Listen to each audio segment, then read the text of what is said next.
Hola, somos Elba Peniche y Cristine Galindo, somos curadoras de la exposición Rini Templeton Apuntes y queremos platicarles sobre esta exposición. El fondo de Rini Templeton forma parte del Centro de Documentación Arqueya y esta exposición busca explorar sus 76 cuadernos de apuntes, revisando los dibujos y los apuntes que realizó a lo largo de su vida, acompañando a distintas movilizaciones sociales en un amplio territorio entre México, Estados Unidos, el Caribe y Centroamérica.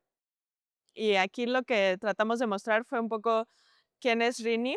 Colaboró con muchos artistas que en realidad tenían posiciones similares a ella sobre cómo debía funcionar el arte con respecto a la sociedad. Entonces aquí decidimos poner algunos documentos que vienen, por ejemplo, del grupo Germinal, con quienes colaboró también en la Revolución de Nicaragua, y del fondo de Alberto Híjar, que fue alguien con quien ella colaboró muy de cerca y era también quien llevaba el taller de arte e ideología, que era muy importante en ese momento. Y también hay materiales del grupo Proceso Pentágono que dan cuenta de colaboraciones que hizo Rini con grupos de aquí de México para conectarlos con grupos de muralistas en Estados Unidos, sobre todo en Chicago.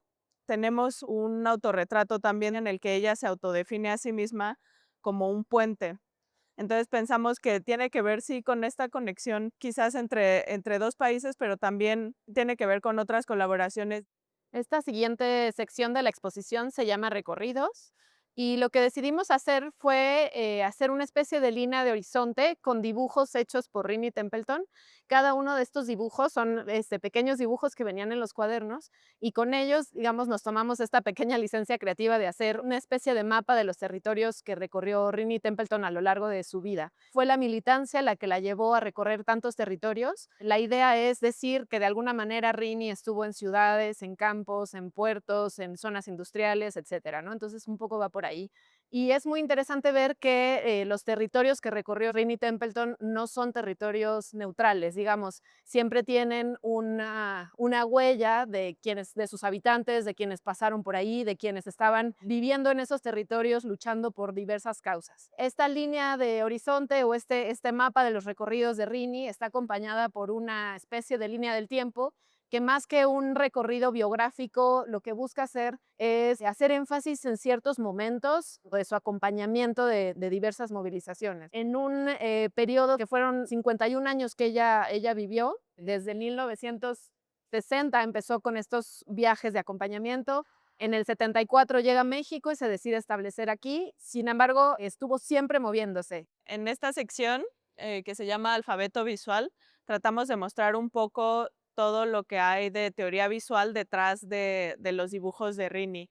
Nos ayudó muchísimo que en uno de sus cuadernos encontramos notas de un libro teórico que se llama A Primer of Visual Literacy de Donisa Dondis. En ese texto se trata de pensar la imagen como algo que se puede leer y escribir, y que para ella era importante estas cosas que se aproximan un poco más como a teoría de la comunicación y teoría del diseño, porque lo que le importaba a ella era pensar la imagen como una forma de mensaje. Mostramos aquí un cuaderno en el que se ve que hizo un estudio de un campesino que está haciendo un arado, y ahí está todavía plasmándolo con bastante movimiento, pero en realidad ella ese movimiento solía quitarlo después. Este es un cuaderno de 1977 y vemos ya hacia la década de los 80 que ese tipo de dibujo deja de hacerlo y empieza a hacer más bien dibujos simplificados mucho más estáticos, como los que están en toda la exposición.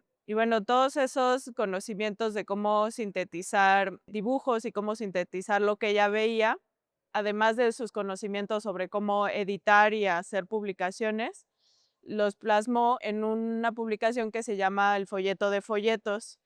Bueno, en realidad los medios preferidos de Rini, como les hemos dicho, era así el lápiz, el plumón y luego la fotocopia. No era una artista gráfica que usara muchísimo otras técnicas como la serigrafía, pero sí mostramos en la exposición estas serigrafías porque nos pareció importante verla en ese otro medio, pero también porque el contexto de su creación es muy interesante. Estas serigrafías se hicieron porque era importante poner a Rini como una artista más visible en un momento en el que ella estaba en peligro, perseguida políticamente. se supo que estaban buscando a Rini y entonces fue importante con una exposición hacerla más visible y fuera más difícil que ella fuera objeto de algún ataque o de alguna otra forma de represión. Y acompañamientos es la sección más amplia de la exposición. En esta sección buscamos justamente hablar de cómo fueron los procesos de acompañamiento de Rini Templeton con distintas organizaciones. Este, digamos, es el cuerpo más grande de materiales en sus cuadernos de apuntes. Tienen una gran complejidad, ¿no? Digamos, de entender toda esta diversidad. Nos llevó a también a investigar mucho sobre movimientos sindicales, obreros, campesinos, y de trabajadores en todas las regiones en donde estuvo Rini Templeton. Y bueno, hay una cosa muy interesante y muy notable de esta sección. En las imágenes, que tienen un carácter muy de registro casi fotográfico, se puede ver la cercanía de Rini Templeton con las personas, ¿no? Digamos, a diferencia de otras tradiciones visuales de arte y política del mismo momento, lo que caracterizó mucho la forma de acompañamiento gráfico de Rini fue esta cercanía, ¿no? Digamos, en sus imágenes podemos ver mucho de la vida cotidiana, mucho de los procesos de organización y del tiempo vital de estas personas.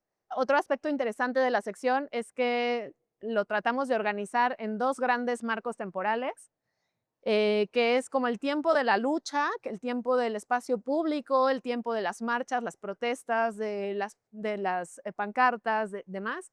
Y otro tiempo que es un tiempo más lento, que es un tiempo de organización, ¿no? Es un tiempo de espera, es un tiempo también de ocio y de disfrute, ¿no? Entonces, nos gusta contrastar estas dos formas temporales.